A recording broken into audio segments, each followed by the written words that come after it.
जब श्री राम विभीषण से मिलने दोबारा लंका गए तब उन्होंने रामसेतु का एक हिस्सा स्वयं ही क्यों तोड़ दिया था। वाल्मीकि रामायण के अनुसार श्री राम ने राम सेतु का निर्माण रावण के वध हेतु लंका जाने के लिए करवाया था। समुद्र पर बने इस पुल का निर्माण वानरों, रीछ और नल नील भाइयों की निगरानी में हुआ था। नल नील विश्वकर्मा के पुत्र थे और उस समय के महान वास्तुविद माने जाते थे। बहुत से लोगों को इसकी जानकारी नहीं है कि रामसेतु को भगवान श्री राम ने स्वयं तोड़ा था। पद्म पुराण के सृष्टि खंड में इसकी कथा विस्तार पूर्वक मिलती है।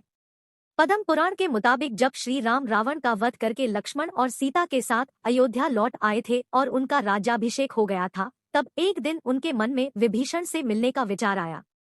उन्होंने सोचा कि रावण की मृत्यु के बाद विभीषण किस तरह लंका का शासन कर रहे हैं, क्या उन्हें कोई परेशानी तो नहीं।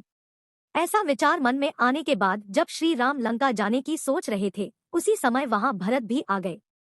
भरत के पूछने पर श्री राम ने उन्हें यह बात बताई तो भरत भी उनके साथ जाने को तैयार हो गए। अयोध्या की रक्षा का भार लक्ष्मण को सौंपकर श्री राम और भरत पुष्पक विमान में सवार होकर लंका की ओर चल पड़े। बीच में किष्किंधा नगरी आई। श्री राम और भरत थोड़ी देर वहां सुग्रीव और दूसरे वानरों से मिले। जब सुग्रीव को पता चला कि राम विभीषण से मिलने लंका जा रहे हैं, तो वह भी उनके साथ चले जाते हैं। उधर जब विभीषण को सूचना मिलती है कि श्री राम, भरत और सुग्रीव लंका आ रहे हैं, तो वह पूरी लंका को सजाने का आदेश देते हैं। फिर भगवान श्री राम विभीषण से मिलते हैं।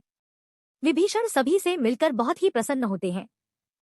श्री राम 3 दिन तक लंका में रहते हुए विभीषण को धर्म अधर्म का ज्ञान देते हैं और कहते हैं कि तुम हमेशा धर्म पूर्वक इस नगर पर राज करना।